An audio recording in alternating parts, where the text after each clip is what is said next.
Political news, sports news, crime news કે તમારા રાજ્યના સમાચાર, હવે દરેક ખબર પર રહેશે અમારી નજર. ગુજરાતનો સર્વશ્રેષ્ઠ ન્યૂઝ ચેનલ.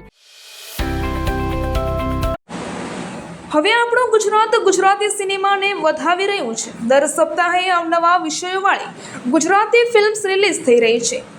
અત્યારે એક સંપૂર્ણ ફેમિલી એન્ટરટેનર ફિલ્મ શુભમંગલ ધમાલ સિનેમાઘરોમાં રિલીઝ થઈ ગઈ છે. આ ફિલ્મનું ટ્રેલર જોતાં જ લાગે છે કે ફિલ્મમાં કોમેડી સાથે એક દિલને સ્પર્શી જાય તેવી રોમેન્ટિક વાર્તા લાગણીના તાણાવાણાનું સુંદર સંયોજન કરવામાં આવ્યું છે.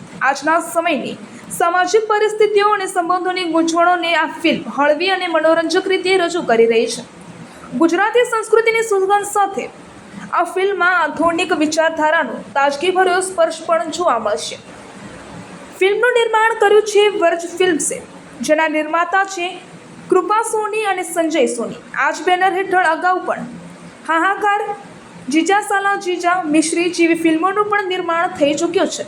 ફિલ્મના લેખક અને દિગ્દર્શક છે વિપુલ શર્મા. તેમનું કહેવું છે કે ચટપટા સંવાદો, રમૂજી ગેરસમજો, જીવંત પાત્રો અને ભાવાત્મક ક્ષણોથી ભરપૂર શુભમંગલ ધમાલ દરેક ઉંમરના દર્શકોને પોતાની સાથે જોડીને રાખશે.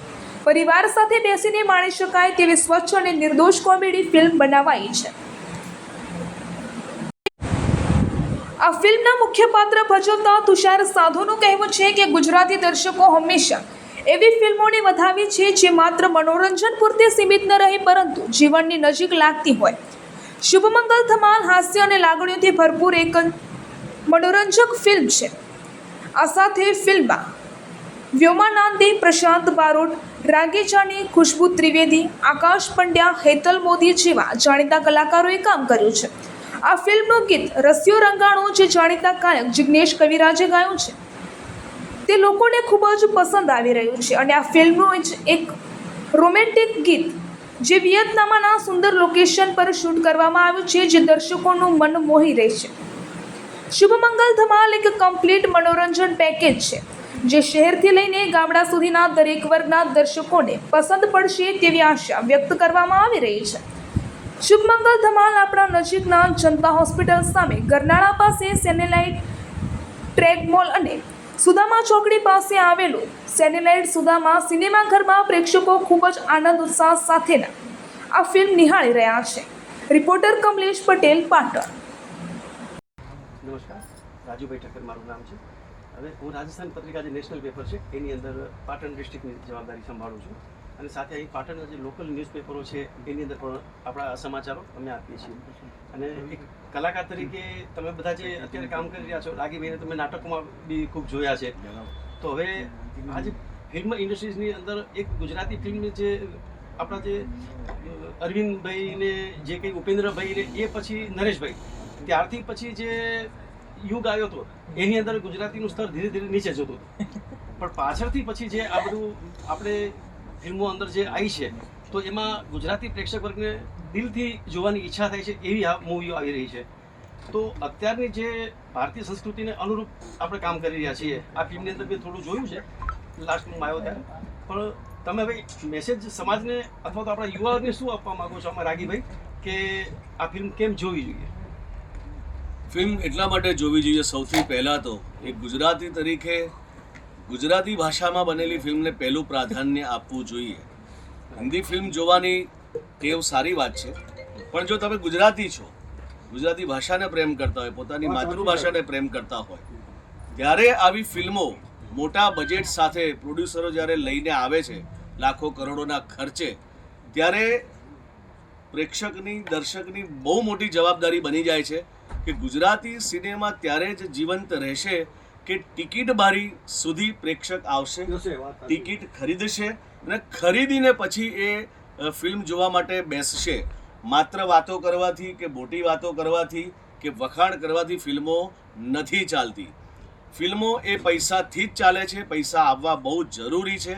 એ પૈસા આવશે તો એનું રોટેશન થશે, તો ગુજરાતી સિનેમા, ગુજરાતી ભાષાનું સંવર્ધન થશે અને ગુજરાતી ફિલ્મો હર હંમેશ સમૃદ્ધ રહી છે. ક્યારેય ગુજરાતી સિનેમાનો ડાઉનફોલ આવ્યો નથી. એ પછી રૂરલ હોય કે અત્યારની અર્બન ફિલ્મ હોય, એ રૂરલ ને અર્બન એવું કશું હોતું જ નથી. ફિલ્મ હોય છે. એટલે ક્યારેક હા એવું બની શકે કે ક્યારેક કોઈક સમય એવો આવે કે ગુજરાતી સિનેમાને થોડોક થાક લાગે, ગુજરાતી સિનેમા ક્યાંક થાકે, ક્યાંક પ્રેક્ષક થાકે, પણ અરવિંદ ત્રિવેદી, ભૂપેન્દ્ર ત્રિવેદી, નરેશ કનોડિયા, અરવિંદ પંડ્યા, રીટા બહાદુરી, સ્નેહલતાથી લઈ ને હિતેન કુમાર સુધીના લોકોએ ફિલ્મનો પાયો નાખ્યો છે ગુજરાતી સિનેમાનો.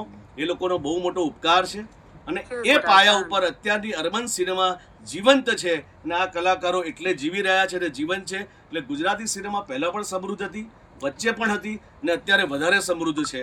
એટલે હું એવું કહીશ કે લોકો પૈસા ખર્ચીને જોજો, OTT પર આવે, મોબાઈલમાં 2 નંબરમાં ફિલ્મ આવી જાય, એમાં આપણે બહુ ગર્વ લેવા જેવી વાત નથી. રૂપિયા ખર્ચજો બસ. ચોક્કસ. આપ યુવાઓને શું મેસેજ આપવા માંગશો આ ફિલ્મના માધ્યમથી?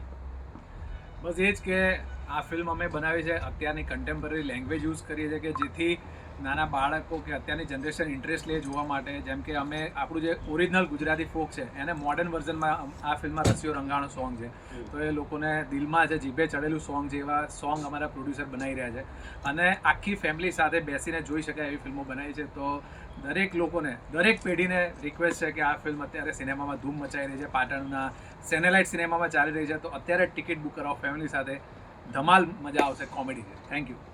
તમે દીકરીઓ માટે કઈ મેસેજ આપવા માંગશો? એટલે તમે આજની યુવા વર્ગની જે બહેનો છે, તમે જેમ અમારી આ ફિલ્મ દેખી હશે એમાં એક મેસેજ છે કે જે સ્ત્રીઓ રિગાર્ડિંગ જ છે, તો એ હું અત્યારે કહેવા નથી માંગતી, તો હું રિક્વેસ્ટ કરવા માંગીશ કે આ ફિલ્મ જુઓ.